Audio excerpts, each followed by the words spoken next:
أعوذ بالله من الشيطان اللعين الرجيم. بسم الله الرحمن الرحيم. الحمد لله رب العالمين، والصلاة والسلام على أشرف الأنبياء والمرسلين، خاتم النبيين سيد الأولين والآخرين، شفيع المذنبين وأبي القاسم محمد وآله الطيبين الطاهرين المعصومين المظلومين المنتجبين، ولعنة الله على أعدائهم أجمعين. أما بعد، فقد قال الله تعالى وتبارك في القرآن الحكيم: بسم الله الرحمن الرحيم. فأقم وجهك للدين حنيفا فطرة الله التي فطر الناس عليها لا تبدیل لخلق اللہ ذالک الدین القیم. صلوات پڑھیں محمد والا.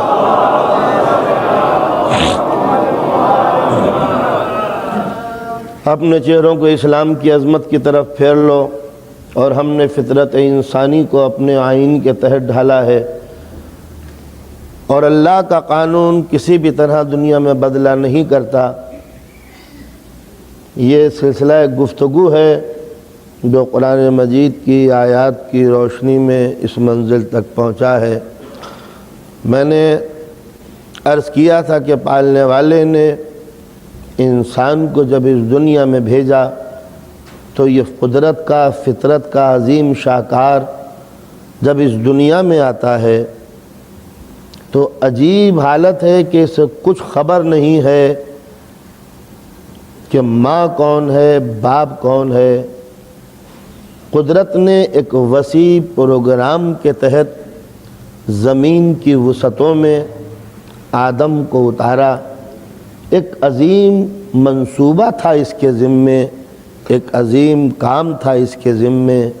اس کے کمزور کاندھے پر وہ بار امانت تھا کہ جس کو کوئی نہ اٹھا سکا سوائے حضرت انسان کے.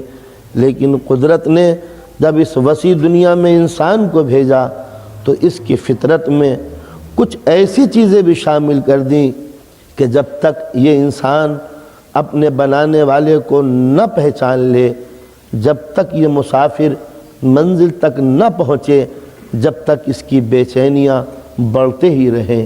ایک عجیب و غریب منزل ہے میری نگاہوں کے سامنے. انسان آتا ہے تو اس کو کچھ نہیں سمجھایا جاتا، ایکسپلین نہیں کیا جاتا کہ تجھے کیا کرنا ہے. صرف اس کی فطرت میں کچھ اچھائیاں دے دی جاتی ہیں اور برائیوں سے نفرت کا جذبہ دے دیا جاتا ہے.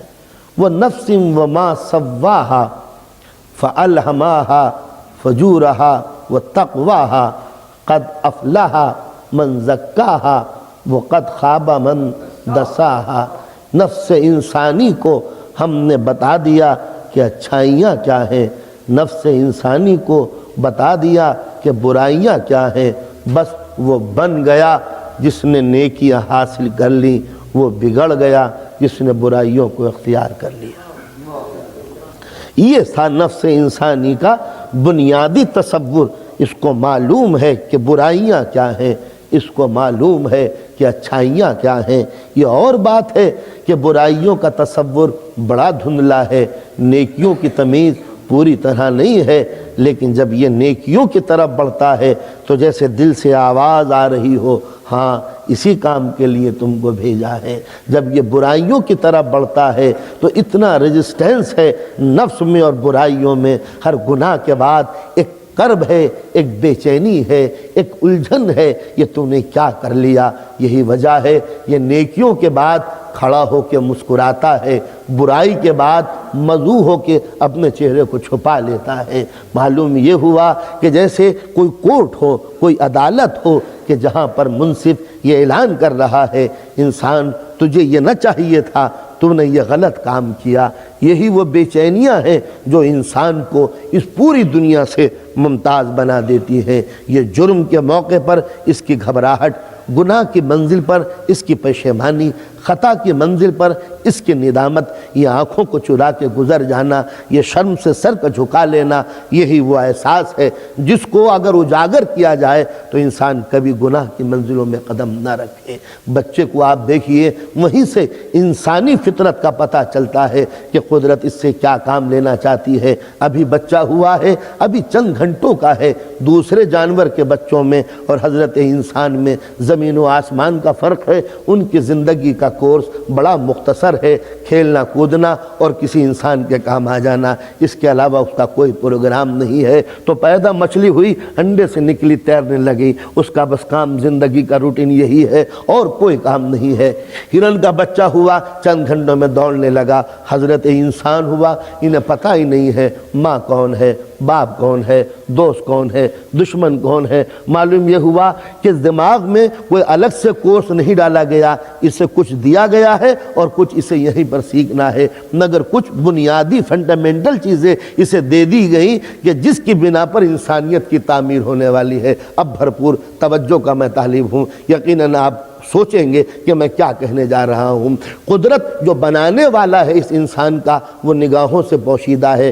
انسان اس دنیا میں آیا تو اب ظاہر ہے، ہونا تو یہ چاہیے تھا اس انسان کو یہ بتا دیا جائے کہ تیرا پیدا کرنے والا کون ہے، مگر مشکل یہ ہے اپنے کمال کے تقاضوں کے تحت، اب میں اس کو ہلکی اردو میں بیان بھی نہیں کر سکتا، اپنے کمال کے تقاضوں کے تحت اس کو تو چھپا ہی رہنا چاہیے تھا، اور اپنے جسمانی ضرورتوں کے تحت اس کو ظاہر ہو جانا چاہیے تھا۔ تو انسان اس دنیا میں آیا ہے، اب اس کی ڈیوٹی ہے کہ یہ اس کو پہچانے جس نے اسے بنایا ہے، اس کا ماسٹر کون ہے، مالک کون ہے، خالق کون ہے، زندگی کون دیتا ہے، رزق کون دیتا ہے۔ تو کاش کہ اس کا ایڈریس معلوم ہوتا تو انسان بچپن ہی میں گھٹنیوں چلتے چلتے اپنے خدا کے دروازے پر پہنچ جاتا، زندگی کا مقصد پورا ہو جاتا۔ مگر مصیبت یہ ہے کہ خدا ہے تو مگر نگاہوں سے دیکھنے کی چیز نہیں، خدا لامکاں ہے، اس کا کوئی گھر نہیں۔ تو بڑی الجھنیں ہیں، اس انسان کو جانا ہے وہاں، مگر مصیبت یہ ہے نہ راہ کا پتہ ہے نہ منزل کا پتہ ہے۔ اب بتائیے کام بنے تو کیسے بنے؟ اگر یہ الجھ کے رہ جائے تو یہ کافر کہلائے گا، اور پہنچ جائے تو مقصود کہلائے گا کہ ہاں اسی کا یہی مقصد تھا۔ مگر سوال یہ ہے، یا تو راہ کوئی ہو، گوڑ سیدھی چلی جا رہی ہے، روڈ ٹو گاڈ، کوئی ایسی منزل ہو کہ صاحب یہ وہ راستہ ہے، ہائی وے، کہ جس کے اوپر اپنے کار ڈال دیجئے، اس ٹریک پہ چلیے آپ پہنچ جائیے گا۔ مصیبت یہ ہے ٹریک دھندلے ہیں، راستہ نامعلوم ہے، خدا کوئی وجود نہیں رکھتا، اس کا کوئی مکان نہیں۔ اب کام بنے تو کیسے بنے؟ اس انسان کو اس منزل پر کیسے پہچانا جائے؟ خدا دیکھنے کی چیز نہیں، چکھنے کی چیز نہیں، سننے کی چیز نہیں، چھونے کی چیز نہیں۔ یہ جو 5 سینسز ہیں یہ بیکار ہو جاتے ہیں اس تک پہنچنے کے لیے، نہ سنائی دینے والی بات، نہ نظر میں آنے کے قائل، نہ سونگھنے کے لیے، نہ چکھنے کے لیے، نہ چھونے کے لیے۔ تو جب یہ 5 حواس اس تک نہیں پہنچ سکتے تو بات بنے گی کیسے بنے گی؟ اس لیے کہ جب تک کہ بندہ خدا تک نہ پہنچے اسلام کا مقصد پورا نہیں ہوتا، اور پہنچے تو جب بھی پہنچے کہ جب یہ 5 سینس اس کا ساتھ دے۔ بڑی مشکل تھی کہ پتہ کیسے چلے انسان کو، قدرت نے اس کی پیدائش میں، اس کے خمیر میں ایک چیز ڈال دی جو اس میں ہے اور کسی میں نہیں ہے، صرف اس میں۔ وہ یہ کہ یہ تجسس، جستجو، تلاش، بے چینی، یہ جو اس کے دماغ میں ڈالی، یہ صرف اپنے تک پہنچانے کے لیے ایک عجیب و غریب آئٹم۔ چھوٹا سا بچہ، جس کو ظاہر ہے کہ میرا سبجیکٹ ہی بچہ ہے، چھوٹا سا بچہ ماں کی گود میں، آپ کا پیارا لاڈلا آپ گھر میں آئے، ذرا انالیسس کیجئے بچے کے ذہن کی۔ اور ایک مرتبہ آپ نے بچے کو کھلونا دینے شروع کیا، یہ ٹوائے، یہ کار، یہ ٹافی، چاکلیٹ، مٹھائی، بچہ ایک ہی چیز کو لیتا چلا جا رہا ہے بڑی خوشی سے۔ اور ایک مرتبہ آپ نے مٹھی بند کر کے یہ کہا، وہ ساری چیزیں دے رہے ہیں، ان ساری چیزوں کو دیکھ تو رہا ہے مگر یہ دیکھ رہا ہے کہ یہ پاپا کی مٹھی میں کیا چیز ہے، کہ دیکھو ہم یہ نہیں دیں گے، اب وہ ساری نعمتیں جو آپ نے دی ہیں وہ ایک طرف اور یہ بند مٹھی ایک طرف، اب بچے کی نگاہیں اسی طرف لگی ہوئی ہیں کہ مٹھی کے اندر ہے کیا۔ یہ چھوٹی سی مثال ہے، میں تقریر کر رہا ہوں، لاؤڈ اسپیکر لگے ہوئے ہیں، ٹیلی ویژن سیٹ ہے، ایک مرتبہ تقریر کرتے کرتے میں چپ ہوا، میں نے آپ کو آواز دی ذرا ادھر آئیے، آپ آئے، میں نے آپ کے کان میں کچھ کہہ دیا، اب پورا مجمع یہ کوشش کر رہا ہے کیا بات کہہ دی، یعنی میں چلا چلا کے پڑھ رہا ہوں، آپ کو شوق پیدا نہیں ہوا، میں نے چپکے سے ایک بات کہہ دی، اب آپ کو شوق ہے کہ نہیں کیا بات ہو گئی۔ ایک مرتبہ میں ایسے گزر رہا تھا، سب گزر رہے تھے، ایک مرتبہ ہمارے سلطان داتو بھائی کھڑے، بھئی آپ سے بہت ہی امپورٹنٹ بات کرنی ہے، کہ راز کی بات کہنی ہے۔ اب یقین مانیے گھر تو چلے گئے مگر نیند نہیں آ رہی، بیوی پوچھ رہی ہے سلطان بھائی کیوں نہیں سوتے، انہوں نے کہا مولوی صاحب نے ایک بات کہہ دی ہے کہ کوئی بات کہنی ہے، اب جب تک یہ نہ بات نہ معلوم ہو جائے کہ وہ بات کیا ہے نیند نہیں آتی۔ آپ نے اندازہ لگایا یہ بات کیا ہے، یعنی جب تک چیز چھپ کھلی رہتی ہے کوئی جستجو نہیں ہوتی، کوئی پریشانی نہیں ہوتی، لیکن جہاں یہ کہہ دیا جائے کوئی راز کی بات ہے، بس آپ یقین مانیں کہ اب قیامت آ گئی، تو معلوم ہوا انسان کے نیچر میں، انسان کی فطرت میں قدرت نے نہ جانے کیا ڈال دیا ہے کہ یہ بے چینیوں میں مبتلا رہتا ہے۔ صلوات پڑھیں محمد والے محمد۔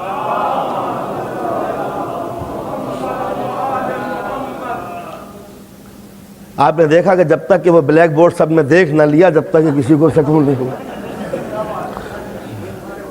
یہ ہے فطرت انسانی کہ جب تک کہ پردہ نہ اٹھ جائے، جب تک انسان بے چین رہتا ہے کہ پتہ نہیں کیا بات ہے، یہ کیا بات ہو گئی۔ تو یہ ہے فطرت انسانی، اور قدرت کو اسی فطرت سے، اسی نیچر سے فائدہ اٹھانا تھا، اس لیے کہ پیدا کرنے والے نے پیدا تو کر دیا مگر انسان کے اوپر یہ نہیں لکھا کہ یہ کس کا بنایا ہوا ہے، میڈ بائی کون۔ تو اب ظاہر ہے کہ اب یہ میڈ بھائی کون، تو اب یہ تک مسئلہ پیدا ہوا، کس نے بنائے، تو قدرت تو چھپا ہوا ہے، تو ظاہر کیسے ہو، تو انسانوں کو آزاد تو کر دیا مگر دماغ میں ایک چنگاری سی ڈال دی کہ انسان جب تک کہ مجھے پا نہیں لے گا بے چین رہے گا۔ اب انسان اپنی الجھنوں کو ایکسپلین نہیں کر پاتا کہ میں بے چین کیوں ہوں۔ اب اس انسان کے سامنے بہت سے آپ ایپل رکھ دیجئے کہ آپ کھائیے، ظاہر ہے کہ آپ کھاتے چلے جائیں گے، لیکن الجھنیں اپنی جگہ پر رہیں گی۔ عالیشان قسم کی ایک کار لے لیجئے، ایک بنگلہ لے لیجئے، بہترین قسم کا ایک اسٹور آپ کو کرا دیں گے، دکان لے لیجئے، کاروبار لے لیجئے، ٹیکل ٹافی لائف گزاریے، کلب میں جائیے، جتنی بھی زندگی کی مسرتیں ہوتی ہیں انسان وہ حاصل کرتا چلا گیا، جتنی سرمایہ کی ضرورت ہے ہم دینے کے لیے تیار ہیں۔ یاد رکھیے اگر انسان کی زندگی کا مقصد کھانا پینا ہوتا تو ہر انسان کھا پی کے مطمئن ہو جاتا۔ انسان کا مقصد اگر ٹیکل ٹافی لائف میں زندگی گزارنا ہوتا تو مسرت کی زندگی گزار کے مطمئن ہو جاتا۔ انسان کی زندگی کا مقصد اگر لگزری لائف ہوتا تو انسان لگزری لائف گزارنے کے بعد مطمئن ہو جاتا۔ مگر دوستو ایک جملہ کہوں گا، کلب میں جانے کے بعد، شرابیں پینے کے بعد، سیکس کو پوری طرح مطمئن ہونے کے بعد، کھانے پینے کے بعد، اچھے سے اچھا گاڑی استعمال کرنے کے بعد، یورپ کے رنگین زندگی میں اپنے آپ کو ڈبونے کے بعد اگر انسان مطمئن ہو جاتا تو آج امریکہ کی نئی نسل ہپی نہ بنتی۔ ذرا تجزیہ کیجئے کہ ان کو کس چیز کی کمی ہے۔ کیا تمہارے پاس دولت نہیں؟ کیا تمہارے پاس علم نہیں؟ کیا تمہارے پاس بڑی بلڈنگیں نہیں؟ کیا تمہارا کاروبار نہیں؟ کیا عیش و عشرت کو کمی آ گئی؟ کیا کوئی بار بند ہو گیا؟ کیا شراب کا سیلاب رک گیا؟ کہا سب کچھ ہے، کہا پھر یہ ہپی کیوں بنے؟ کہا اس کو ہم نہیں بتا سکتے کہ ہپی کیوں بنے، مگر اب سوٹ پہننے کو جی نہیں چاہتا، اب عیش و عشرت کے اندر زندگی گزارنے کو جی نہیں چاہتا۔ جی اچھا اگر وہی ڈھونڈنے کے لیے بنے تھے تو اس تک پہنچنے کے بعد تو بے چینیاں ختم ہو جاتی، مگر مصیبت یہ ہے کہ اس کے بعد بھی بے چینیاں ہوئیں۔ کسی نے بتا دیا کہ ہیروئن کا استعمال کرو تو طبیعت تمہاری صحیح ہو جائے گی، انہوں نے ٹیبلٹ پہ ٹیبلٹ کھائی مگر پھر پریشانیاں بڑھنے لگیں۔ کسی نے کہہ دیا کہ ہندوستان چلے جاؤ، وہاں بہت ہی شانتی نظر آتی ہے، وہاں سکون ہی سکون ہے، وہ وہاں پر بھی چلے گئے۔ کوئی بنارس گیا، کوئی تبت گیا، کوئی افغانستان گیا، کوئی کشمیر کی وادیوں میں بھٹکا۔ یقین مانیے آپ سب سے پوچھئے کیا مطمئن ہو گئے؟ لیکن ہر ہپی کا نشہ استعمال استعمال کرنا خود اس بات کا ثبوت ہے کہ اگر سکون مل گیا ہوتا تو یہ نشہ استعمال نہ کرتے۔ نشہ کیا ہے؟ سکون کو فریب دینے کا دوسرا نام ہے۔ جب انسان بے چین ہوتا ہے تو ذرا سکون پانے کے لیے تھوڑا سا پی رہا ہوں، تو اگر ظاہر ہے کہ سکون پانے کے لیے پی رہے ہو تو پینے کے بعد تو سکون ہو جانا چاہیے تھا۔ کہاں تو سکون مل گیا؟ کہاں مل گیا ہوگا؟ تو سوال یہ ہے کہ سکون ہے کہاں، جسم میں یا دماغ میں؟ تو دماغ میں ہے الجھنے۔ تو جب آپ نے اس کو سلا دیا شراب پلا کر تو یہ کیسے کہہ سکتے ہیں کہ سکون مل گیا؟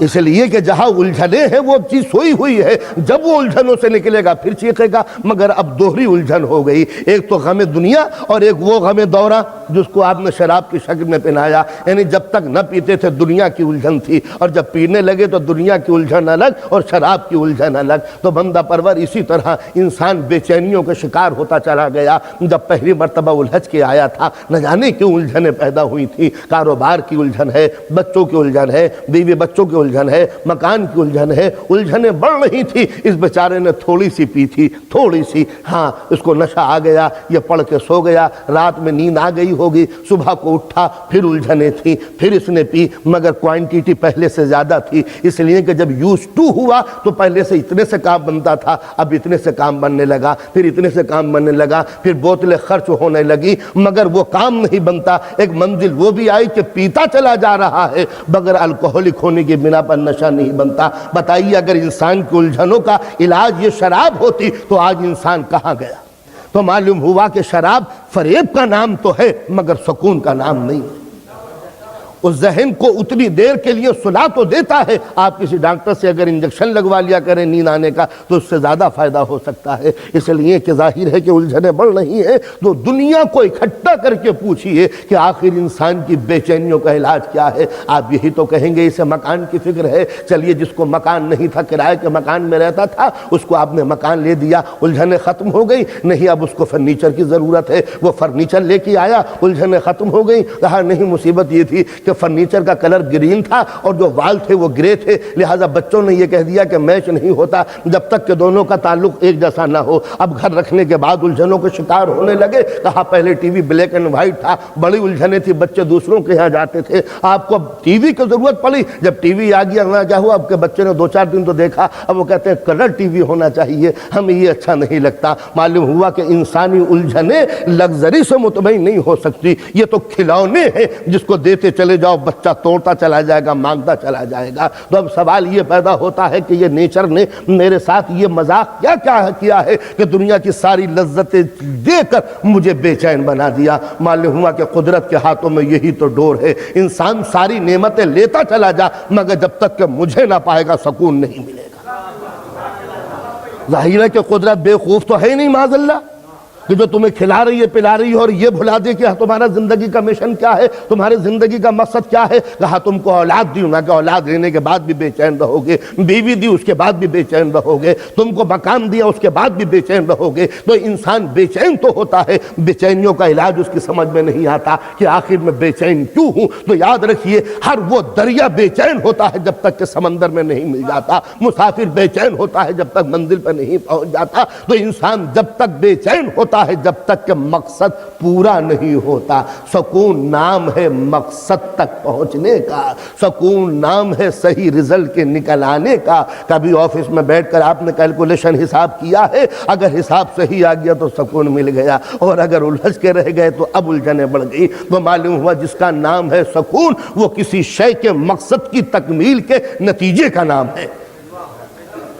جب صحیح منزل پر آپ پہنچ گئے تو سکون مل گیا۔ ایک ڈاکٹر ہے صبح سے لے کے شام تک آپریشن کر رہا ہے، آپریشن اگر ناکام ہے تو الجھنیں بڑھ گئی، کامیاب ہو گیا تو صحیح ہو گیا۔ مجھ کو پہنچنا اس ٹائم سے یہاں تک، اگر وقت پر پہنچ گیا تو الجھنیں ختم ہو گئی، اور اگر کہیں نہیں پہنچ پایا تو الجھنیں اور بڑھ گئی۔ تو الجھنیں نام ہے ناکامی عمل کا، سکون نام ہے مقصد کی تکمیل کا۔ تو جب مقصد حیات پورا ہوگا تب انسان کو سکون ملے گا۔ تو یہ مقصد حیات ہے کیا؟ آواز یہی آئی کہ چھپے ہوئے کو پالو، فطرت انسانی یہ ہے کہ جب تک کہ مٹھی بند ہے الجھنیں بچے کے دماغ میں ہے، پتہ نہیں کیا ہے مٹھی میں، پتہ نہیں کیا کان میں کہہ دیا، پتہ نہیں مولوی صاحب نے کیوں کہہ دیا کہ راز کی بات کہیں گے تو یہ الجھنیں کیوں ہے کہ ایک بات پردے میں ہے، جب وہ بے نقاب ہو جائے گی الجھنیں ختم ہو جائیں گی۔ اور روح کو بھی ایک الجھن ہے، اس الجھن کا کوئی نام نہیں ہے، اس کو ایکسپلین نہیں کر سکتے، اس کی ڈیٹیل میں آپ نہیں جا سکتے۔ اس روح کو ایک الجھن ہے کہ جب تک کہ روح خالق کو نہ دیکھ لے بے چین رہے گی۔ تو کیا وہ دیکھنے کی چیز ہے؟ تو کسی نے مولا سے پوچھا تھا، مولا خدا کو دیکھا ہے؟ آپ نے خدا کو دیکھا ہے؟ علی مرتضیٰ نے کہا تھا بغیر دیکھے خدا کی میں عبادت نہیں کرتا، جس خدا کو دیکھ نہ لوں اس کی عبادت کیسے کروں گا؟ مولا آپ نے خدا کو دیکھا ہے؟ کہاں اس کو نگاہیں نہیں دیکھتی، دل دیکھتا ہے۔ کہا دیکھا ہے آپ نے؟ کہا ایسا دیکھا ہے کہ اگر پردے ہٹا دیے جائیں، ذرا مولا کے جملے عجیب و غریب انداز کے ہیں، اتنی فلسفی ہے۔ اگر پردے ہٹا دیے جائیں، یہ جملے بار بار سنتے ہوں گے آپ مولا کے، پردے ہٹا دیے جائیں تو میرے یقین میں کوئی کمی نہ آئے۔ کیا مطلب؟ یعنی اگر خدا کو کسی دن میں بے نقاب دیکھ لوں، شیک ہینڈ کر لوں، بات چیت کر لوں، ملاقات ہو جائے تو جتنا مجھے یقین دیکھنے کے بعد ہوگا اتنا ہی یقین جب ہے جب کہ میں نے اسے نہیں دیکھا۔ تو یہ ہے دل کی قوت مولا کائنات کی۔ تو جب انسان اس منزل پر پہنچ جاتا ہے کہ اس کو دیکھ لیتا ہے دل کی نگاہوں سے، تب اس کو قرآن کہتا ہے نفس مطمئنہ، مطمئن روح۔ اور جب تک نہیں دیکھتا وہ مضطرب اور بے چین ریسلیسنس کی پوزیشن میں رہتا ہے۔ تو یہ بے چین کب رہتا ہے؟ جب خدا کو نہیں پاتا۔ سکون کم ملتا ہے جب خدا کو پا لیتا ہے۔ یہ ہے صحیح معنوں میں اسلام کی اصل تھیوری کہ جب تک کہ تم خدا کو نہیں پاؤ گے جب تک کہ بے چین رہو گے۔ کیوں؟ اس لیے کہ ہم نے تمہیں فری بنایا ہے، چھوڑ دیا ہے، لیکن یاد رکھو چھوڑا نہیں ہے، ڈور میرے ہاتھوں میں ہے۔ چلے جاؤ مگر جب تک کہ مجھے نہیں ڈھونڈو گے بے چین رہو گے، ورنہ تم تو فطرت اور نیچر کو بیوقوف بنا کے دنیا سے گزر جاتے کہ کھایا پیا مگر اڑ گئے۔ یہ بالکل اس ذاکر کی طرح جس کو آپ نے انوائٹ کیا ہو، اسے بلایا ہو، ٹکٹ بھیجا ہو، ایئرپورٹ پہ گئے ہو، ریسیو کیا ہو، رکنے کے لیے مکان دیا ہو، کھانے پینے کے لیے غذائیں دی ہو، ہر قسم کے ٹرانسپورٹ کا انتظام کیا ہو، مگر جب مجلس کا وقت ہوا انہیں ذرا مولانا کو بلا لو، انہوں نے کہا وہ تو چلے گئے لندن گھومنے آئے تھے، ختم ہو گئے۔ آپ نے ٹکٹ بھیجا کیوں تھا آنے جانے کا؟ ایک ہی طرف کا بھیجا ہوتا۔ آئے ان کا منشا یہ تھا کہ اپنا 2-4 دن ہم لوگ گھومے پھرے چلے گئے، ان کو مجلس پڑھنے کی ضرورت کیا ہے؟ تو آپ کہیں گے یہ دائرہ بیوقوف بن گیا۔ تو آپ یقین بالکل اسی انداز سے قدرت نے اسے بلایا، اسے زندگی دی، اس کے ذہن کی تسکین کے لیے سامان دیا، اس کی نسل بڑھانے کے لیے اولاد دی، ذہن کو خوش کرنے کے لیے شریک حیات دی، سر چھپانے کے لیے مکان دیا، کھانے کے لیے غذائیں دی، زمین کی نعمتیں اس کے لیے وقف ہو گئیں، یہ بہتے ہوئے دریا اس کی فراوانی یہ تباہ کے لیے تھے، ہر حلاوت لیے ہوئے پھل اس کی زندگی اور اس کی زبان کے ذائقے کے لیے تھا، اس کی نگاہوں کے لیے نظارے بنا دیے، اس کے چلنے کے لیے سبزہ بچھا دیے، اس کے جسم کے لیے لباس کی تسکین کی۔ ہر دو تمنا جو دل میں پیدا ہو رہی ہے پہلے سے دنیا کے سٹاک روم میں وہ چیز موجود ہے، اور یہ کھا پی کے ایک مرتبہ چل دیا کہ اوکے، اور جو اصل فطرت کا کام تھا وہ ادھورا رہ گیا۔ تو یہ فطرت کو بیوقوف بنانا نہیں ہوا تو کیا ہوا؟ ایک مرتبہ قدرت نے کہا ساری نعمتیں لے لے، مگر ہر نعمت کے کھانے کے بعد اگر یاد نہ کیا تو بے چین رہے گا، بے چین رہے گا۔ تو یہی ہے وہ اسلام کی تھیوری۔ آپ یہ نہ سمجھیں کہ خدا ہے نہیں تو کام بن گیا ہمارا۔ جب تک انسان نہ پائے گا جب تک کہ بے چین رہے گا۔ الا بذکر اللہ تطمئن القلوب، اللہ کے ذکر کو کرو تو دکھے ہوئے دل کو سکون مل جائے گا، بے چینیاں ختم ہو جائیں گی۔ کب؟ کہ جب اللہ کے ذکر کو اپنی زبان پہ لے کے آؤ گے۔ معلوم ہوا کہ آزاد دماغ کے لیے، فری مائنڈ کے لیے ایک ہی سبب سکون ہے کہ اگر یاد کرتے چلو تو زندگی سکون سے گزر جائے گی، اور کہیں تم نے اگر یاد نہیں کیا تو دنیا میں جتنے بھی خدا کے وجود کے منکر رہے ہیں، دنیا سے اٹھے ہیں تو بے چین رہے ہیں۔ میں وقت خراب نہیں کروں گا ان لیڈروں علموں کے بیان سے کہ جب دنیا سے جا رہے ہیں تو الجھنوں میں شکار رہے ہیں، جنہوں نے اپنے روح کے مقصد کو پورا نہیں کیا، دنیا میں چاہے وہ خوش ہو لے مگر جب دم نکلے گا تو بے چینیاں بتا دیں گے جیسے زندگی میں ناکامیاب ہوئے ہیں۔ لیکن جنہوں نے زندگی کے مقصد کو پا لیا، چاہے وہ دنیا میں مصیبتوں میں رہے ہوں مگر جب منزل کی طرف چلے ہیں تو مسکراتے ہوئے چلے ہیں۔ اسی تھیوری کو اسلام نے کہا ہے فَتَمَنَّوُا الْمَوْتَ إِن كُنتُمْ صَادِقِينَ، موت کی تمنا کرو اگر تم سچے ہو۔ اس کے معنی ہے کہ پا لیا ہے تو اب چلو، منزل تو مل گئی مگر موت کا دروازہ کھولتے ہوئے ڈر لگ رہا ہے، اس لیے کہ زندگی میں کچھ کیا ہوتا تو دروازے میں داخل ہوتے بالکل اس اسٹوڈنٹ کی طرح جس نے سال بھر بیکار کیا ہو مگر ایگزامینیشن ہال کا دروازہ کھولتے ہوئے گھبرا رہا ہے، پتہ نہیں ٹیسٹ میں کیا پوچھا جائے، پتہ نہیں کہ پیپر میں کیا ہو، پتہ نہیں کون سے کوسچن ہو۔ تو آپ نے اندازہ لگایا جس نے محنت کی ہے وہ چاہتا ہے ایگزام اگر مہینے بعد ہوگا تو آج ہو جائے، لیکن جس نے محنت کی ہے وہ تو یہی چاہتا ہے یا جلدی سے ہو جائے تاکہ کام بنے۔ لیکن جو نہیں جاتا، کوئی ہنگامہ ہو، کوئی اسٹرائک ہو، کوئی بات ہو جائے، ایگزامینیشن ٹل جائے۔ ہمیں یاد ہے جب ہم کالج میں پڑھتے تھے، بی ایس اے کا ایگزام معلوم ہوا کہ کچھ باہر سے آئے گا تو ہم بھی دعائیں مانگتے تھے اللہ کرے بنگال میں اسٹرائک ہو جائے تاکہ کلکتہ یونیورسٹی بند ہو جائے، ایگزام ٹل جائے۔ آپ نے دیکھا یہ ہے انسانی فطرت کہ جو محنت کرتا ہے وہ نتیجے کا متمنی ہوتا ہے کہ رزلٹ جلدی ملے، اور جو کوئی کچھ نہیں کرتا وہ چاہتا ہے ایگزام ہی ٹل جائے تاکہ ہنگامہ مٹے۔ صلوات پڑھیں محمد و آل محمد۔ تو قدرت نے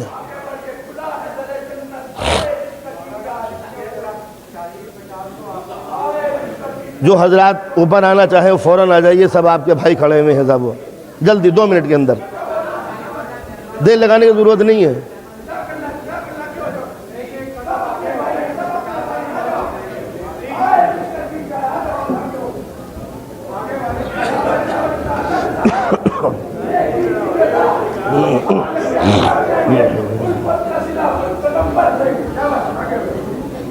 اور آ جائیے حضرات، یہاں پہ جگہ ہے تھوڑی سی، 10-12 آدمی اور آ جائیں۔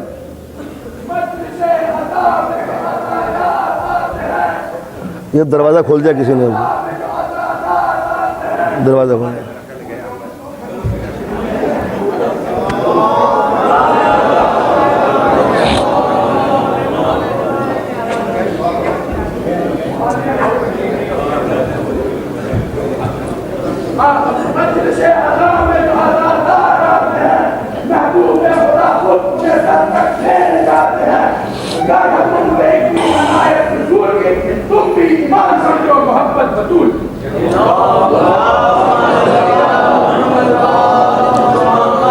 باواز بلند صلوات پڑھیں محمد و آل محمد۔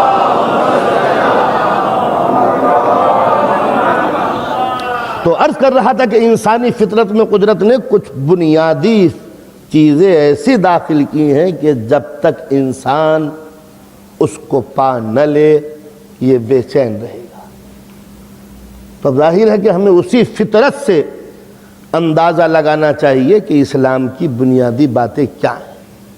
تو سب سے پہلے تو اس کا وجود ہے کہ انسان کیسے پہچانے اسے جس کے لیے یہ سارے ہنگامے ہیں کہ انسان پہچان لے تو اصل میں انسان کی قدر و قیمت ہے۔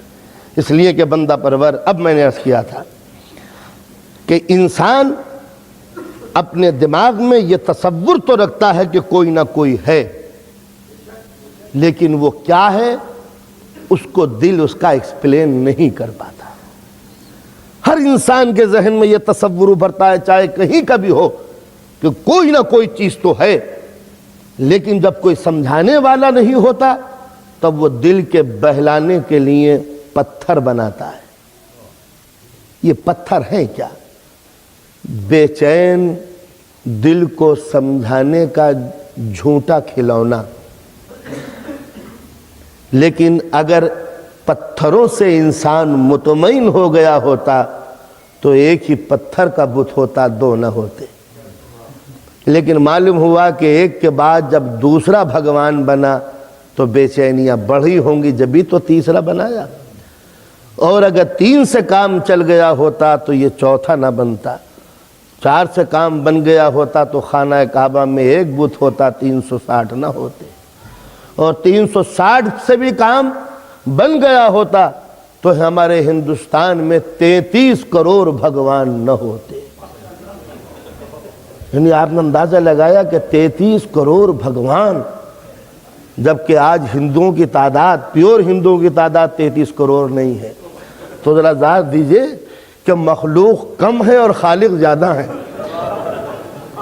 یعنی جب ایک خدا بھی ایک بندے کو نہ بنا سکے، یہ تو آج ہے، اور اب سے آپ 6000 سال پہلے جب یہ تھیوری بنی تھی کہ 33 کروڑ بھگوانوں کی جائے مندروں کے اندر آواز لگائی جاتی ہے کہ 33 کروڑ بھگوانوں کی جائے، تو میرے خیال سے چند ہزار ہوں گے پورے بھارت میں جب 33 کروڑ انسان کے ذہن میں آئے تھے۔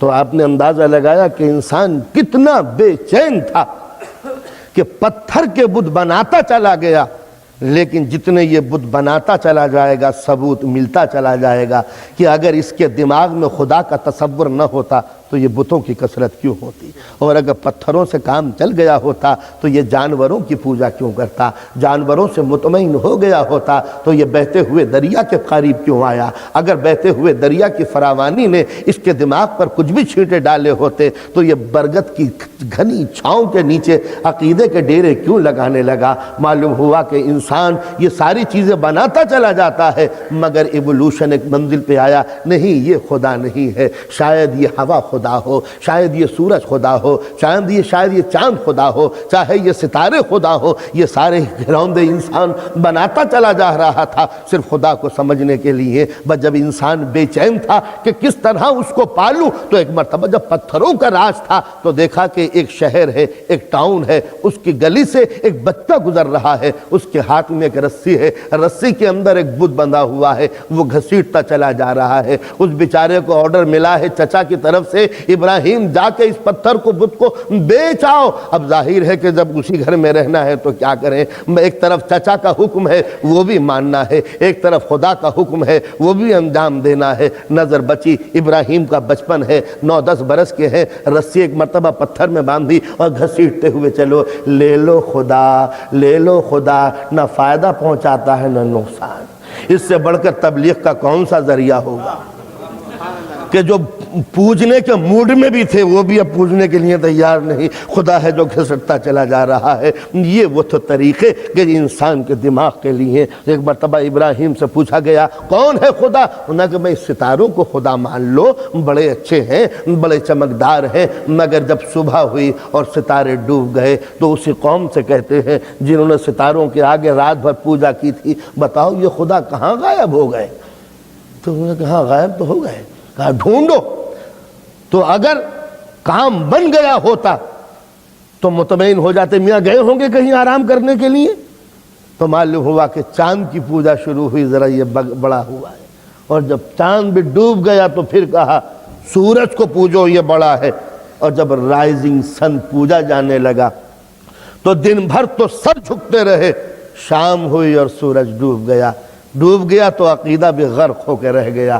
ابراہیم نے کہا اس کو کیوں مانتے ہو جو ڈوب جائے، اس کو سر کیوں جھکاتے ہو جو چھپ جائے، اس کو خالق کیسے کہتے ہو جو گہن جس کو لگ جائے۔ یہ سوا سچا تھوڑا سا تبلیغ کا طریقہ جو جناب ابراہیم کی شکل میں دنیا کے سامنے آتا رہا، مگر مقصد ایک ہے کہ اگر انسان کے دل میں بے چینیاں نہ ہوتی پانے کے لیے تو کبھی انسان پر تبلیغ کا اثر نہ ہوتا۔ اس دور میں بھی انسان کو آپ کمیونسٹ بنا دیجئے، اسے دہریہ بنا دیجئے، اسے لادینی سیکولرزم کی تبلیغ کیجئے، اسے تبلیغ کیجئے کہ کوئی خدا نہیں ہے، مگر جب یہی کمیونسٹ، یہی دہریہ، یہی خدا کا منکر جب لیلن کی قبر کے سامنے جاتا ہے تو ٹوپی اتار کے سر کو جھکا دیتا ہے۔ کیا مطلب؟ وہ طاق عقیدت جس میں خدا کو ہٹا دیا تھا کمیونزم نے، وہاں پر لیلن کو لا کے بٹھا دیا۔ معلوم ہوا یہ عقیدت کا طاق کبھی خالی نہیں ہوتا، کبھی لیلن آتا ہے، کبھی کیپٹل جیسی کتاب رکھی جاتی ہے،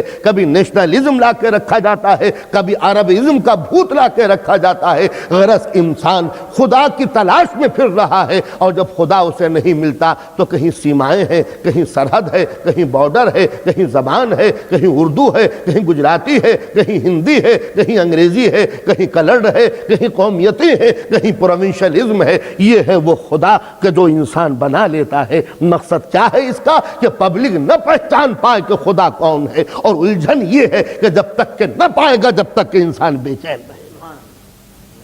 یہ ہے تصور۔ تو اب ظاہر ہے کہ جتنی شدت سے خدا کا انکار ہوتا ہے اتنی ہی شدت سے خدا کا اقرار ہوتا ہے۔ تم انکار کرتے چلے جاؤ اور اقرار ہوتا چلا جائے گا۔ در حقیقت یہ انکار بھی ایک اقرار کی دوسری شکل ہے۔ خدا نہیں ہے جو یہ کہتے ہیں، اس کا دل خود کہہ رہا ہے کہ کوئی تو ہے جس کی بنا پر اتنی جلدی سے انکار کر دیا۔ تو بندہ پرور یہ بنیادی تصور تھا۔ اب آئیے ذرا ہم تحقیق کی منزل پہ آگے بڑھتے ہیں۔ بچے کا ذہن ہے کچھ نہیں معلوم کہ کیا ہے، مگر قدرت نے بتا دیا، پہچاننے کا طریقہ تجھ کو میں بتاؤں گا۔ ذرا انالیسس کیجئے، چھوٹا سا بچہ 2 یا 3 برس 4 برس کچھ نہیں معلوم، سیاست کیا ہے، پولیٹکس کیا ہے، عراق نے حملہ کیا ہے یا ایران نے حملہ کیا ہے، انڈیا الگ ہے یا پاکستان الگ ہے، اسے کچھ نہیں معلوم، بچہ ہے۔ آپ ہیں اس پورے کمرے میں اور کوئی نہیں ہے، ایک بچہ اور ایک آپ نے چپکے سے چھپ کے ایک پیچھے سے تھپڑ مار دیا اس کے۔ بچے نے غور سے دیکھا کہ یہ تھپڑ آیا کہاں سے، یہ تماچا مارا کہاں؟ پورے روم میں کوئی نہیں ہے سوائے ان چچا کے اور میرے۔ بچے نے رونا شروع کیا اور آپ کو گھورنا شروع کیا۔ ذرا دماغ میں ذرا انالیسس کیجئے، یہ بچے نے آپ کو کیوں گھورا؟ چھوٹا سا بچہ بول نہیں سکتا مگر جانتا ہے کہ یہ تماچا اس بزرگوار نے مارا ہے۔ کہا تم نے دیکھا ہے؟ بچہ نہیں جانتا کہ دیکھا ہے، چھپ کے مارا ہے، مگر بچے کے دماغ میں یہ بات ہے کہ کوئی کام خود بخود نہیں ہوتا جب تک کہ اس کا کرنے والا کوئی نہ ہو۔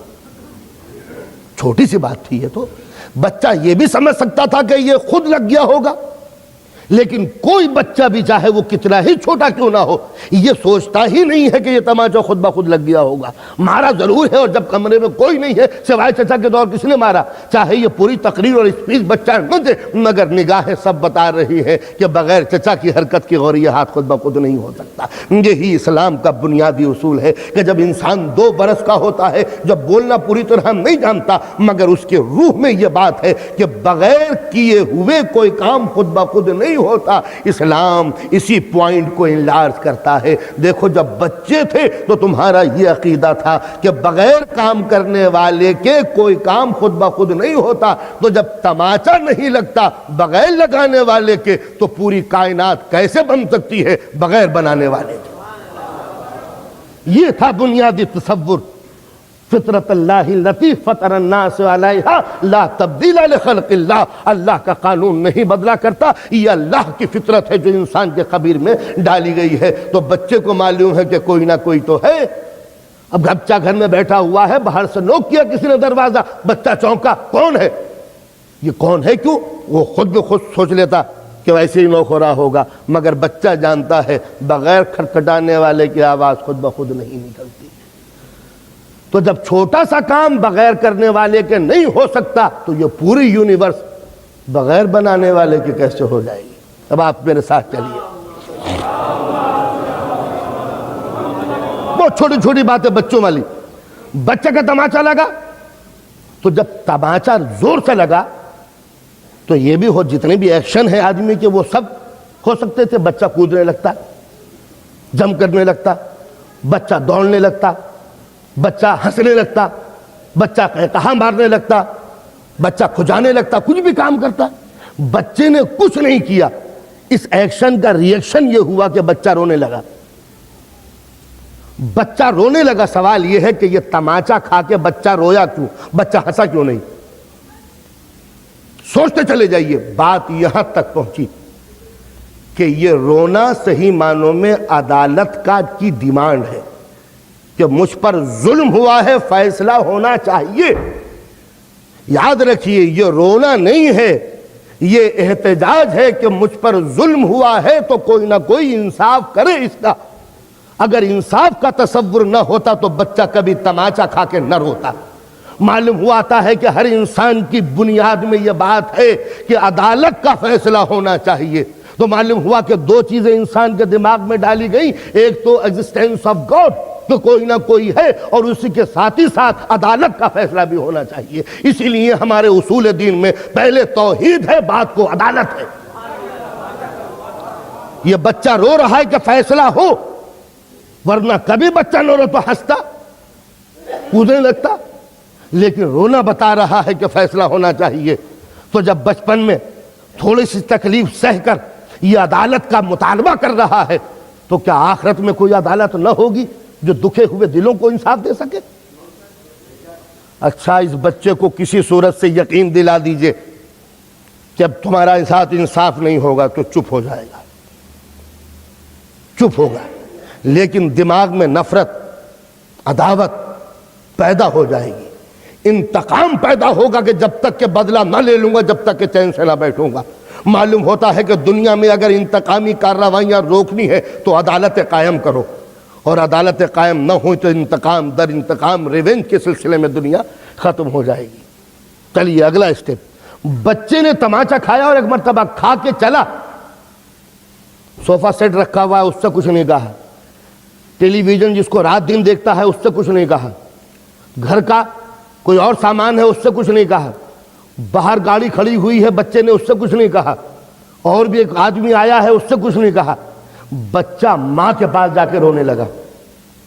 سوال یہ پیدا ہوتا ہے کہ پہلی بات تو یہ کہ بچے کے دماغ میں ڈیمانڈ ہوئی کہ عدالت ہونی چاہیے، لیکن یہ کہ عدالت ہو کہاں، فیصلہ کون کرے، عدل کون کر سکتا ہے، جسٹس کے لیے، انصاف کے لیے جاؤں کس کے پاس؟ بچہ کسی کے پاس نہیں گیا، اس کے پاس گیا جس کی ممتا سے اسے امید ہے، اس کے پاس گیا جس سے رحم کے توقع ہے، اس کے پاس گیا کہ جس سے امید ہے انصاف کی. تو سوال یہ پیدا ہوتا ہے بچے تو نے کیسے سمجھا کہ ماں تجھے انصاف دلائے گی؟ بچے نے کہا جو رزق دے رہی ہو کیا وہ انصاف بھی نہیں دے گی؟ اس لیے کہ رزق دینا، زندگی دینا خود اس بات کا ثبوت ہے کہ اگر یہ عادل نہ ہوتی تو مجھے رزق کیوں دیتی. تو جس رزق کو پا کے اندازہ لگا لیا کہ عدالت کا تقاضا ہے، جب ہی تو روتا ہوں تو ماں دودھ پلا دیتی ہے. تو بچہ نہ باپ کے پاس گیا، نہ چچا کے پاس گیا، نہ بہن کے پاس گیا، اس کے ننھے سے دماغ میں یہ تصور ہے کہ دنیا میں اگر عدالت کسی سے وابستہ ہے تو ماں کے دامن سے وابستہ ہے. کیوں؟ اس لیے کہ اس کا تعلق رحم سے ہے. اندازہ لگایا کہ قدرت نے قرآن مجید میں جگہ جگہ کیوں کہا ہے کہ الرحمن الرحیم، بسم اللہ الرحمن الرحیم، بسم اللہ الرحمن الرحیم. یہ رحمان اور رحیم کا ریپیٹیشن بتا رہا ہے کہ دکھے ہوئے انسان کو یقین دلانے کے لیے کہ میں رحمان ہوں اور رحیم ہوں، تیرے ساتھ انصاف ہوگا اس لیے کہ رحمان ہوں اور رحیم ہوں. تو جب خدا کو، بندے کو یہ یقین ہو جائے گا کہ میرا خدا رحمان اور رحیم ہے، تو ظاہر ہے کہ اسے یقین ہوگا کہ عدالت ہو کے رہے گی. تو معلوم یہ ہوا کہ انسان پہلے کسی کرنے والے کا تصور، کسی فائل کا، کسی اندیکھی طاقت کا یقین کرتا ہے، پھر عدالت کا مطالبہ کرتا ہے. بچہ ماں کے پاس گیا، ماں کسی طرح اس نے بتا دیا کہ انہوں نے مجھے مارا ہے. اب ایک مرتبہ ماں نے جب سنا تو بچوں کو مارنا شروع کیا، دڑا دڑا. اب وہ حیرت سے دیکھ رہا ہے کہ جن پہ تکیہ تھا وہی پتے ہوا دینے لگے، جس سے رحم کی امید تھی وہی ظالم بن گئی، جس سے انصاف کا مطالبہ کیا تھا وہی بے رحم بن گیا. تو اب انسان کے دل کے اندر ایک مرض پیدا ہوتا ہے مایوسی کا. مایوسی کا مرض وہ ہے کہ زندگی بھر انسان کو سکون نہیں ملتا. جو یتیم بچے ستائے جاتے ہیں وہ بڑے ہونے کے بعد مطمئن نہیں ہوتے، کبھی ان کے چہرے پر زندہ مسکراہٹ نہیں آتی. اسی لیے کہا گیا ہے کہ یتیم کو نہ ستانا. سرکار دو عالم کی حدیث ہے کہ جب بچہ آئے تو اسے پیار کرنا اپنا بیٹے کو، لیکن بیٹے کو پیار کر رہے ہیں اور سامنے سے یتیم آ جائے تو بیٹے کو پیار نہ کرنا، اسے اتار دینا. کیوں؟ اس لیے کہ کہیں اس کے ممتا کی لہریں بیدار نہ ہو جائیں. تو یتیم کا ستانے والا اس دنیا میں کبھی خوش نہیں ہوتا. جبرائیل امین سے پوچھا سرکار دو عالم نے، اے جبرائیل وہ کون سی منزلیں ہیں کہ تمہارا دل بھی تڑپ جاتا ہے؟ کہا اللہ کے رسول 2 منزلیں ہیں جہاں مجھ جیسا ملک کا دل بھی تڑپ جاتا ہے. کہا کون سی؟ کہا جب کوئی بے خطا اپنی بیوی کو طلاق دیتا ہے، اور ایک جب کوئی یتیم کو ستاتا ہے. تو آپ نے اندازہ لگایا یہ ہے تصور انصاف کا۔ تو بچہ ماں کے پاس چلا، ماں اپنی کچھ مجبوریوں کی بنا پر باہر نہیں جا سکتی، فرض کیجئے وہ پردہ نشین ہے، نہیں جا سکتی، تو اب وہ کیا کرے گی؟ اپنی طرف سے کسی کو نمائندہ ریپریزنٹیٹیو بنا کے بھیجے گی۔ اب ذرا سوچئے، ماں کے پاس عدالت کا فیصلہ، انصاف ملنا چاہیے، اب ماں اپنا نمائندہ بنا کر بھیج رہی ہے اپنی طرف سے کسی کو۔ انصاف سے بتائیے ماں کس کو نمائندہ بنائے گی؟ ایک ظالم گنڈا گزر رہا تھا، اس نے ماں نے بلایا ذرا اسو سننا، یہ میرے بچے کو مارا ہے، ذرا جا کے انصاف پوچھنا کہ کیوں مارا ہے۔ کیا دنیا کی کوئی ماں انصاف کی طالب بن سکتی ہے اس سے جو خود ظالم ہو؟ کبھی نہیں۔ ماں بلائے گی بھائی کو اس کے، ماں بلائے گی شوہر کو اپنے، ماں بلائے گی اپنے کسی عزیز کو۔ یہ ماں نے کس کو بلایا؟ اس کو بلایا جو ماں کی طرح رحم دل ہو، ماں کی طرح پیار کرنے والا ہو، ماں کی طرح انصاف کرنے والا ہو۔ بچہ بھی دیکھتا ہے کہ ٹھیک ہے ماں نے مجھے ساتھ کر دیا ہے، تو اگر ظالم ہوتا تو ماں مجھے ساتھ کیوں کرتی؟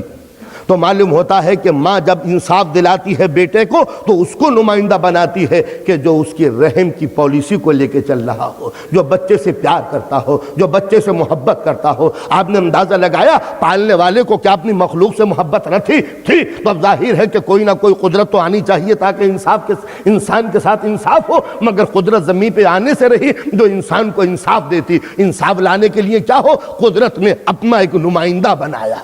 تو ظاہر ہے کہ جو قدرت کی طرح رحم والا نہ ہو وہ نمائندہ نہیں ہو سکتا، قدرت کی طرح کریم نہ ہو وہ نمائندہ نہیں ہو سکتا، قدرت کی طرح رحم دل نہ ہو وہ نمائندہ نہیں ہو سکتا، قدرت کی طرح معصوم نہ ہو وہ نمائندہ نہیں ہو سکتا۔ بس اسی کا اصطلاحی نام ہے رسول۔ رسول کیا ہے؟ رسول کیا ہے؟ قدرت کی پالیسی کو دنیا میں لانے والا۔ بس فرق اتنا ہے کہ وہ کریم عین ذات ہے، یہ کریم زائد بر ذات ہے۔ اس کو میں آسان لفظوں میں ایکسپلین ہی نہیں کر سکتا۔ وہاں جو رحم ہے وہی زندگی ہے، یہاں زندگی الگ ہے اور رحم الگ ہے، بس مختصر طریقے سے۔ تو لہٰذا جو معصوم ہوتا ہے وہ قدرت کے کمالات کا نمائندہ ہوتا ہے اس دنیا میں آنے کے بعد۔ تب وہ آیا انسان کو انصاف دلانے کے لیے، اس کا نام ہے رسول۔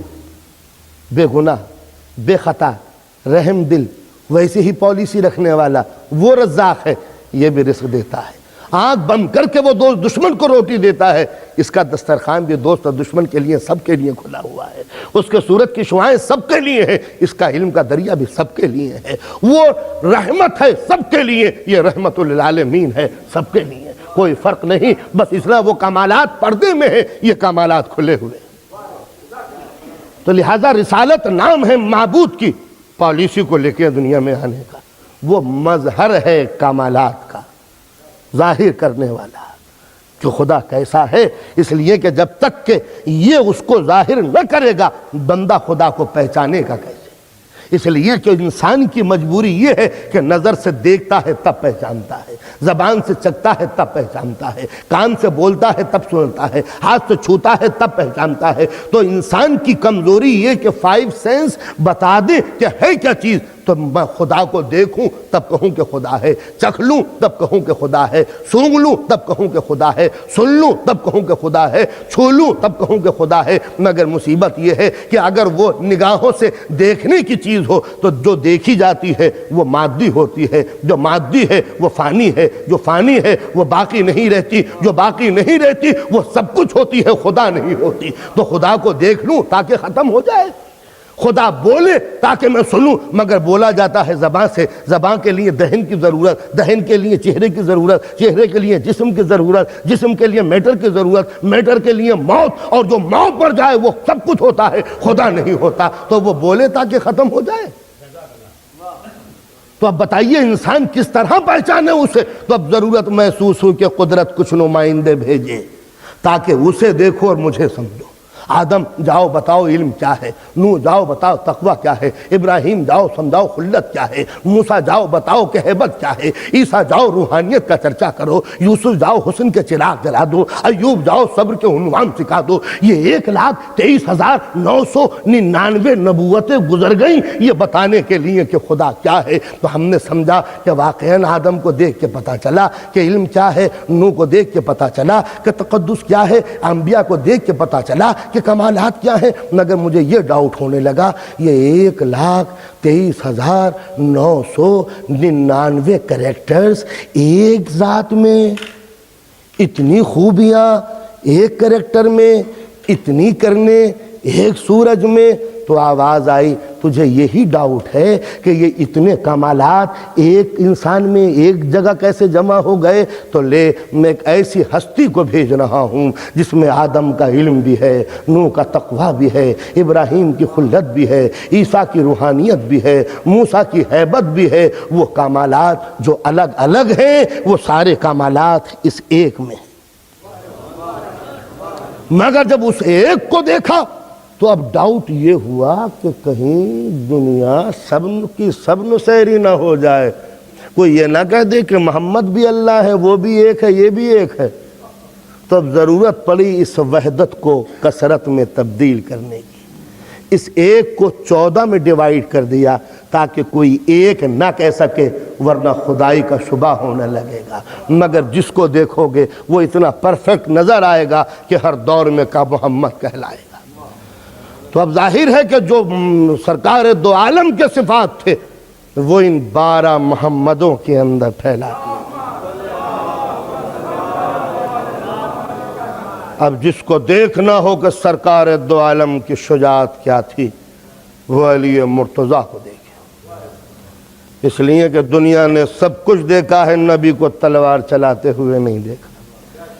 اب اگر کوئی سمجھنا چاہے کہ سرکار دو عالم اگر تلوار چلائیں تو کس طرح لگیں گے تو علی کو دیکھیں، علی منی وانا منہ، یہ مجھ سے ہے میں اس سے ہوں۔ تو اگر یہ دیکھنا ہو کہ علی تلوار کیسے چلاتے ہیں، نبی تلوار کیسے چلاتے ہیں، تو علی کو دیکھے۔ علی کو دیکھنے کا فائدہ کیا ہوگا؟ بس سمجھ لو کہ یہ علی تلوار نہیں چلا رہے، رسول تلوار چلا رہے ہیں۔ تو جب یہ بات سمجھ میں آ جائے تو ہر جنگ کا فیصلہ ہو جائے گا۔ جس جنگ میں علی ہوں سمجھ لو کہ رسول جنگ کر رہے ہیں، اور جو علی سے جنگ کر رہا ہو سمجھ لو کہ رسول سے جنگ کر رہا ہے۔ بس سب سے بڑی مشکل یہی آ پڑی ہے کہ جو علی سے ٹکرا گیا سمجھ لو کہ وہ سرکار دو عالم سے ٹکرا رہا ہے۔ علی کی تلوار جس پر اٹھ گئی سمجھ لو وہ کافر ہے، اس لیے کہ جو رسول سے ٹکرا گیا وہ اس کا اسلام خطرے میں پڑ جاتا ہے۔ تو لہذا جس کو نبی کی شجاعت دیکھنی ہو وہ علی کو دیکھے، نبی کی صلح سمجھنی ہو وہ حسن کو دیکھے، نبی کی شہامت و شہادت جاننی ہو وہ حسین کو دیکھے، نبی کی عبادت کے طریقے سمجھنے ہو وہ زین العابدین کو سمجھے، نبی کا علم سمجھنا ہو محمد باقر کو سمجھے، نبی کی صداقت کے عنوان سمجھنے ہو وہ جعفر صادق کو دیکھے، نبی ضبط کنٹرول کیسے کرتے تھے موسی کاظم کو دیکھے، نبی رضا الہی کے طالب کیسے رہتے تھے وہ امام علی رضا کو دیکھے، نبی کی طہارت کا درجہ کیا تھا محمد تقی کو دیکھے، نبی کی نظافت کیا تھی علی نقی کو دیکھے، نبی کا حسن کیا تھا حسن عسکری بھی کو دیکھے، نبی چھپ کے ہدایت کیسے کیسے تھے حضرت حجت کو دیکھے۔ صلوات علی محمد و علی محمد۔ تو اگر کسی کو یہ سمجھنا ہو کہ خدا کیا ہے تو رسول کو دیکھے، اور یہ سمجھنا ہو کہ رسول کیا ہے تو آل رسول کو دیکھے۔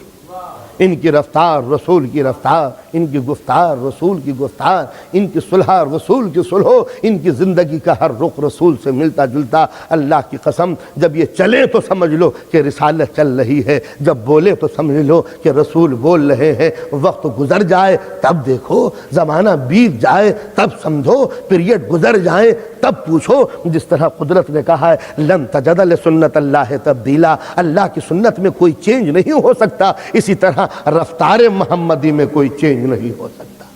زمانہ بیت جائے گا مگر محمدوں کا کریکٹر دنیا کی نگاہوں کے سامنے بدلنے کے لیے تیار نہیں ہے۔ تو اگر یہ پوچھ دیکھو کہ رسول کیسے مسکراتے تھے، ان سے پوچھو۔ رسول کو غصہ کیسے آتا تھا، ان سے جا کے پوچھو۔ رسول صلح کیسے کرتے تھے، ان سے جا کے پوچھو۔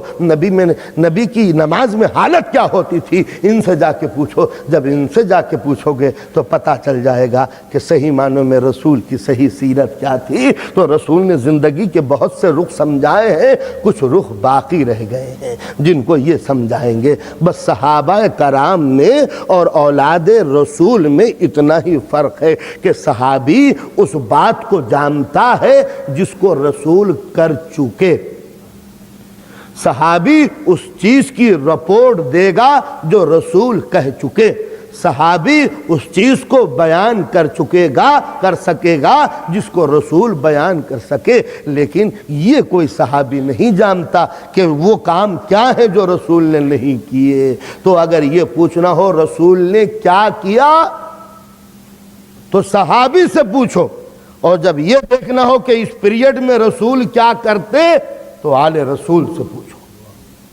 اس لیے کہ آل رسول جانتے ہیں کہ اس موقع پر رسول کا کردار کیا ہوتا۔ تو یہ تو دنیا نے دیکھا تھا کہ صلح کیسے کرتے ہیں رسول، یہ تو دنیا نے دیکھا تھا جنگ کیسے کرتے ہیں رسول، مگر یہ کسی نے نہیں دیکھا کہ اگر کوئی رسول سے کہے کہ بیعت کر لو تو رسول اس کا جواب کیا دیتے۔ اور پوری دنیا مل کے یہ سوال کر رہے اگر آپ سے کہ اگر رسول سے سوال بیعت ہوتا تو رسول کیا جواب دیتے۔ اسی لیے رسول نے حسین کو اپنا نمائندہ بنایا تھا، حسین منی وانا من الحسین۔ جس کو یہ رخ دیکھنا ہو کہ میرا صبر کا عنوان کیا ہے وہ میرے حسین کو دیکھے۔ تو جس کا نام ہے حسین وہ کوئی الگ چیپٹر نہیں ہے، نبی کی زندگی کو ایکسپلین کرنے کا ایک رخ ہے۔ نادان دنیا پروپیگنڈے کا شکار ہو جاتی ہے، یہ حسین کو بڑھا دیتے ہیں۔ اللہ کی قسم ہم حسین کو جانتے بھی نہیں، رسول کی لائف کا ایک چیپٹر ہے جس کا نام ہے حسین۔ تو جب ہم حسین کا تذکرہ کرتے ہیں تو وہ کسی غیر کا تذکرہ نہیں کرتے، جزو رسالت کا تذکرہ کرتے ہیں۔ جب ہم آل رسول کا نام لیتے ہیں تو کوئی یہ پیرلل ڈپارٹمنٹ رسول کا نہیں ہے کہ رسول کے مد مقابل کوئی الگ پاور ہو۔ رسول کی دینی پالیسی کا نام ہے آل رسول۔ آل رسول نبی کی زندگی کے تسلسل کا نام ہے۔ رسول کا انتقال ہو گیا مگر رسول کا دین باقی ہے۔ بتاؤ دین کو سمجھنا ہو تو رسول کو اٹھائیں کیسے؟ تو رسول کے کریکٹر کو دنیا کے سامنے پیش کرنے کی ذمہ داری آل رسول کی ہے۔ رسول کی ایک عمر ہے اور اس کے بعد رسول کا انتقال ہے، لیکن رسول کا پیغام باقی ہے۔ اسی پیغام کو لے کے آگے چلنے کی اصطلاحی نام ہے آل رسول۔ آل رسول کے معنی اولاد رسول نہ سمجھ لینا، اس لیے کہ ہم نے اولاد کا کلمہ نہیں پڑھا، ہم نے ذہن کا کلمہ پڑھا ہے۔ کوئی یہ نہ کہے کہ ہم فاطمہ کو اس لیے مانتے ہیں کہ نبی کی بیٹی تھی، قطعاً نہیں۔ بیٹی ہونے کی بنا پر سیدہ قابل عظمت نہیں ہے، رسول کی معصومانہ پالیسی کا نام ہے سیدہ۔ حسن اور حسین یہ نبی کے نواسے ہونے کی بنا پر قابل عزت نہیں ہے۔ ہم نے اس لیے حسن حسین کو اپنے کاندھوں پہ نہیں چڑھایا کہ یہ نبی کی بیٹی کے بیٹے ہیں، قطعاً نہیں۔ رسول کی شہادت کی پالیسی کا نام حسن اور حسین ہے۔ رسول جب صلح کر رہے ہو تو یہ چیپٹر حسن بنا، اور جب رسول جنگ کر رہے ہو تو یہ چیپٹر حسین کہلایا۔ حسن اور حسین کو دنیا نے اس روپ سے پیش کیا ہے کہ ہاں نبی کے نواسے تھے، قطعاً نہیں۔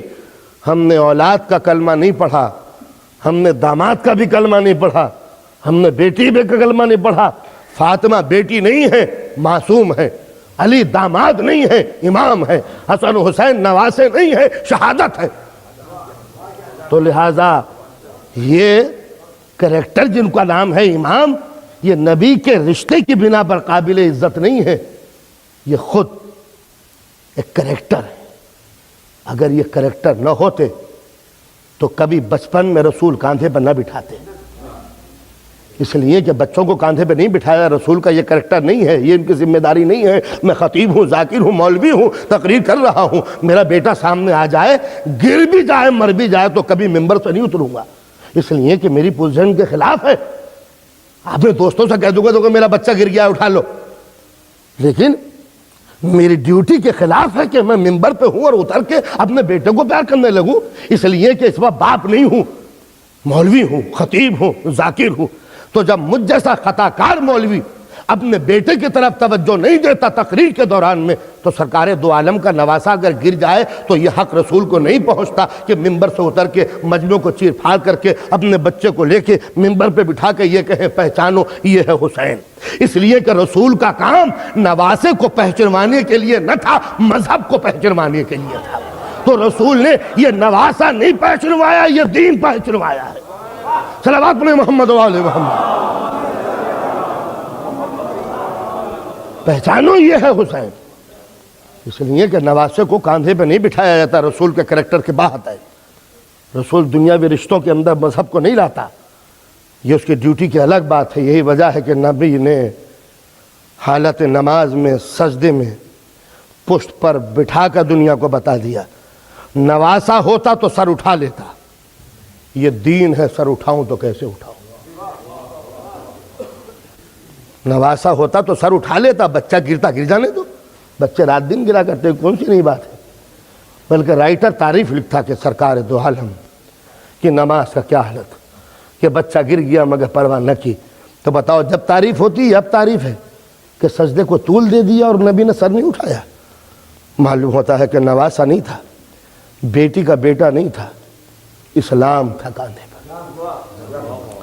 تو جب رسول کی پشت پر اسلام ہو، رسول کی پشتوں پر دین ہو، رسول کے کاندھوں پر سجدوں کا وقار ہو، رسول کے کاندھوں پر نماز کی آبرو ہو، رسول کے کاندھوں پر سوز اذان ہو، رسول کے کاندھوں پر آبرو اقامت ہو، رسول کے کاندھوں پر اسلام کا مستقبل ہو، رسول کے کاندھوں پر جنت کی بہاریں ہو، رسول کے کاندھوں پر جنت کا سردار ہو، تو رسول سر کیسے اٹھا دیں گے؟ جبکہ خود حسین رسول کو معلوم ہے کہ یہ میرا ایک سجدہ ہے جو اپنی جگہ پر، اور اسی سجدے کے ساتھ ایک اور بھی سجدہ ہے جو اپنی جگہ پر۔ رسول نے سر اٹھایا ہے، مگر دنیا میں ایک اور بھی ہے کہ جس نے سر نہیں اٹھایا، اس لیے کہ سر تو جب کہتے کہ اٹھا لیا جب سر مرضی سے اٹھتا، لیکن جب حالت سجدہ میں سر کٹ گیا تو میں کہتا ہوں اب قیامت تک حسین کا سر زمین پہ ہے، اب تو یہ جب ہی اٹھے گا جب رسول اٹھائے گا۔ اب یہ سر جو کربلا میں حسین نے رکھا تھا اب یہ اٹھا نہیں، یہ سر نہیں اٹھا، یہ تو جب اٹھے گا جب قیامت بپا ہو جائے گی، یہ سر جب اٹھے گا جب میزان نصب ہوگی، یہ سر جب اٹھے گا جب مسند عدالت الہیہ بٹھائی جائے گی، یہ سر تو جب اٹھے گا کہ جس وقت تمام مخلوق جو آدم سے لے کر آخر وقت تک آئی ہے اکٹھی کی جائے گی، اور اس وقت اہل محشر قطار در قطار کھڑے ہوں گے، ایک مرتبہ منادی کرے گا محشر والو اپنی اپنی آنکھیں بند کر لو، اپنی اپنی آنکھیں بند کر لو، اس لیے کہ سرکار دو عالم کی بیٹی کی سواری آ رہی۔ ادھر جناب معصومہ روز حشر برآمد ہوں گی، ادھر سیدہ آئیں گی۔ میری سمجھ میں نہیں آتا کہ جب سیدہ چل رہی ہوں تو کون سا نبی بیٹھا رہ جائے گا، اس لیے کہ جب سرکار دو عالم سیدہ کی تعظیم کے لیے اٹھ گئے تو رسول نہیں اٹھے، رسالتیں اٹھ گئیں، اور جب رسول کے ساتھ رسالتیں اٹھ گئیں تو امامتوں نے تعظیم کی، اور جس وقت جناب سیدہ آئیں گی تو ایک مرتبہ پایا تخت الہی کو پکڑیں گی اور ایک مرتبہ آواز دیں گی پالنے والے تیری عدالت کا واسطہ معبود انصاف لینے کے لیے آئی ہوں، انصاف لینے کے لیے آئی ہوں۔ ایک مرتبہ مفسرین کہتے ہیں سیدہ ایک پھٹا ہوا ماما پیش کریں گی پالنے والے، یہ میرے حسین کا ماما ہے جس کو ظالموں نے تلواروں سے ٹکڑے ٹکڑے کر دیا، اور ایک پھٹا ہوا پیراہن، اے پالنے والے یہ میرے حسین کا وہ کرتا ہے کہ جس پر 1951 زخم لگے ہیں، اور جہاں یہ دو چیزیں پیش کریں گی معصومہ ردا اٹھائیں گی. کچھ کٹے ہوئے بازو ہیں. کریم یہ میرے عباس کے بازو ہیں. کریم یہ میرے عباس کے بازو ہیں. اور جب عباس کے بازو دکھائیں گی ایک مرتبہ سیدہ آغوش کا رخ پلٹیں گی. ایک ننھا سا لاشا. اے کریم اے معبود یہ میرے علی اصغر کا ننھا سا لاشا ہے. اے کریم میں تجھ سے انصاف مانگنے کے لیے آئی ہوں. اے میرے معبود کیا ایک چلو بھر پانی کے لیے میرے بچے کے گلے پر تیر لگانا ممکن تھا؟ آپ نے اندازہ لگایا. سیدہ نے سارے مقدمات کی کارروائیاں پیش کر دی. گویا خود معصومہ کی نگاہوں میں علی اصغر کی شہادت اتنی عظیم تھی کہ یہ پایا عدالت الہی کو ایک مرتبہ ہلا کے کہا معصومہ نے معبود میرے بچے کو ذبح کر دیا. اے دوستو حدیث پڑھی کہ جب کسی مومن کا دودھ پیتا بچہ دنیا سے مر جاتا ہے، جب کسی مومن کا دودھ پیتا بچہ اس دنیا سے گزر جاتا ہے تو حوریں اس بچے کو مومن کے بچے کو لے جا کر معصومہ کی خدمت میں پیش کرتی ہے. بی بی تمہارے چاہنے والے کا ایک بچہ تھا، ماں سے جدا ہو گیا ہے، تو معصومہ کی خدمت میں وہ بچے رکھے جاتے ہیں. اس حدیث کی روشنی میں پوچھتا ہوں جب حوریں آئی ہوں گی اے شہزادی ایک بچہ ہے جو آپ کی خدمت میں پیش کرنا چاہتے ہیں، اور معصومہ نے دیکھا ہوگا میرے رباب کا بچہ گلا چھدا ہوا. اندازہ لگائیے معصومہ کے دل پر کیا گزری ہوگی. ارباب ازا اولاد والو یہ وہ بچہ تھا رباب کا جو 10 رجب کو پیدا ہوا. مولا 28 رجب کو لے کے چلے. سیدہ کہ یہ بہو گود میں اپنا چھوٹا سا بچہ لیے ہوئے جس کی عمر کل 18 دن تھی مدینے سے جناب رباب چلی ہیں. پھر وہ دشواریاں، وہ راہ گزار راستے، وہ گرم ہوائیں، وہ چلتے ہوئے لوگوں کے چھکڑ، وہ طوفان، اور شہزادی کی گود میں یہ اسلام کا ننھا سا مستقبل. معصومہ پہنچی ہے. ایک تاریخ کا عجیب جملہ ہے کہ 7ویں محرم سے پانی بند ہو گیا. 7ویں تاریخ سے پانی بند ہو گیا، مگر تاریخ نے جملہ لکھا ہے کہ 6 محرم سے علی اصغر کی دودھ بڑھائی ہو گئی. اس لیے کہ جس وقت یزید کا لشکر آنا شروع ہوا ہے کربلا کے اندر تو اتنے گھوڑے سوار آئے کہ خوف کی بنا پر رباب کا دودھ خشک ہو گیا. گویا حسین کے سپاہی 7ویں تاریخ سے پیاسے تھے اور 6 محرم سے علی اصغر کو کم سے کم ماں کا دودھ تو نہیں ملا ہوگا. یہ علی اصغر اسلام کا سرمایہ دل پر کیا گزری ہوگی. شب عاشور کی ایک مصیبت پیش کر دوں. سکینہ در خیمہ پر خالی کوزہ لیے ہوئے ہے. حسین گزر رہے ہیں. ایک مرتبہ بچی نے باپ کو دیکھا، بڑھ کے ماں باپ کا دامن تھام لیا. بابا بڑی پیاس لگ رہی ہے. ایک جملہ کہا ہے بیٹی ذرا صبر کرو، سونے کی کوشش کرو لاڈلی. سکینہ نے عجیب جملہ کہا، بابا میں سونے کی کوشش تو کرتی ہوں مگر کیا کروں بابا، جب میں سونے جاتی ہوں مجھے ایسا معلوم ہوتا ہے جیسے کوئی بیوی سر کے بالوں کو کھولے ہوئے اس طرح روتی ہے جیسے کسی ماں کی گود میں اس کے بچے کا دم نکل جائے. اے بابا یہ کون عورت ہے جو میرے سرہانے بیٹھ کر اس طرح روتی ہے؟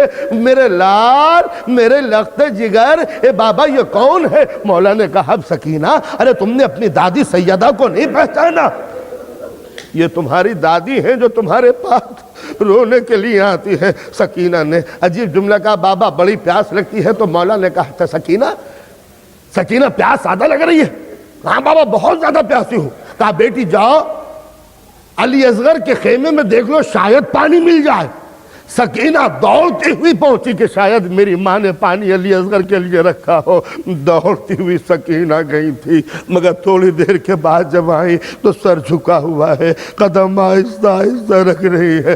بابا میں سمجھ گئی آپ یہی تو بتانا چاہتے ہیں کہ جب بھیا علی اصغر پیاسا ہے تو اور کس کو پانی ملے گا. عزاداران امام مظلوم یہ وہ شہید تھا، یہ وہ مجاہد تھا جو پیاسا رہا، علی اکبر کے ساتھ، عباس کے ساتھ، ماں اور بہنوں کے ساتھ، سب سے چھوٹا مجاہد۔ اور ایک وقت وہ بھی آیا عصر عاشور، جب حسین کا دامن خالی ہو گیا، جب بھتیجے اور بھانجے اس دنیا سے گزر گئے، حسین کا کوئی ساتھی نہ رہا، تو اب حسین نے آخری آواز دی، حل من ناصر ینصرنا، ارے کوئی ہے میرا مددگار، کوئی ہے میرا ناصر۔ اور آپ نے سنا ہوگا سیدانیوں میں کوہرام مچ گیا، علی اصغر نے خود کو گہوارے سے گلا دیا، حسین کو خبر دی گئی، بھیا تم نے مجاہد مانگا تھا، علی اصغر نے خود کو گہوارے سے گلا دیا، لاؤ میرے بیٹے کو میرے ہاتھوں پر دے دو۔ حسین نے اس قرآن امامت کو اپنی آغوش میں لیا، کعبہ کا دامن کیا، اس طرح حسین نے جلتے ہوئے سورج کی روشنی سے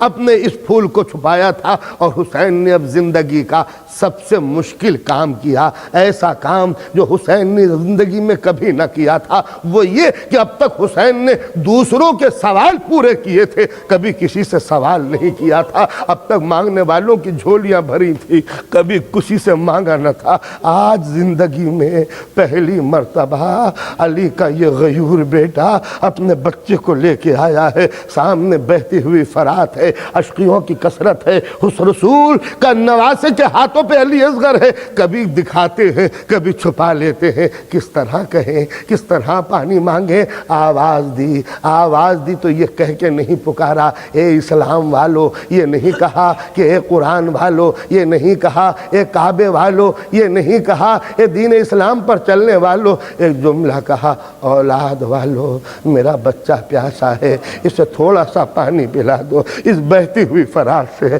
تھوڑا سا پانی مل جائے۔ سوال تھا، سوال ختم ہوا اور حسین کو جواب بھی مل گیا، اتنا سخت جواب کہ کبھی حسین علی اصغر کی میت کو دیکھتے ہیں، کبھی ہرملا کو دیکھتے ہیں، حسین کیا کریں، ننھے سے بچے کے گلے پر لگا ہوا تیر، وہ بھی زہر میں ڈوبا ہوا۔ حسین نے سوچا لاؤ ماں کو دکھا لوں، خیمے میں لے جا کے ماں اور بہنیں دیکھ تو لے۔ حسین چلے، ان للہ و انا الیہ راجعون، رضن بقضائہ و تسلیما لامرہ، دروازے پہ رکے، آواز دینا چاہتے تھے رباب بچے کو لے جا۔ پھر سوچا کہ اگر ماں آئی اور دیکھا کہ بچے کا یہ حال ہے تو کیا جواب دوں گا، پھر مقتل کی طرف پلٹے، لاؤ بچے کو دفن کر دوں۔ پھر سوچا کہ اگر بہنوں نے پوچھا کہ اصغر کیا ہوئے تو کیا جواب دوں گا، پھر ایک مرتبہ خیموں کی طرف چلے، ارے 7 مرتبہ امام نے اسی طرح صحیح کی، اور آخر میں ایک روایت ہے در خیمہ پہ رکے، آواز دی رباب اپنے بچے کو لے جا۔ سب سے پہلے جناب سکینہ دوڑتی ہوئی آئیں، بابا میرے بھیا نے پانی پی لیا، اور پھر اگلا جملہ کہا، اے بابا علی اصغر سے پیار تھا نا، ان کو پانی پلا لائے، میں بھی تو پیاسی ہوں۔ ایک مرتبہ مولا نے کعبہ کا دامن پلٹ دیا، بچے کے گلے پر تیر، ارے سکینہ تڑپی، ارے میرے بھیا کو کس نے ذبح کر دیا، اے بابا ارے پانی کے بدلے یہ کس نے میرے ماں جائے کے گلے پر تیر لگا۔